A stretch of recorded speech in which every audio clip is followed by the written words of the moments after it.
Locking your card on SoFi Invest is a straightforward process that helps protect your account from unauthorized transactions.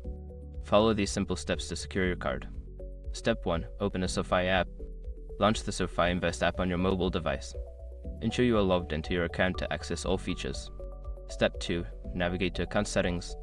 Once in the app, locate the menu or settings icon, usually found in the upper corner of the screen. Tap on it to access your account settings. Step 3. Select Card Management.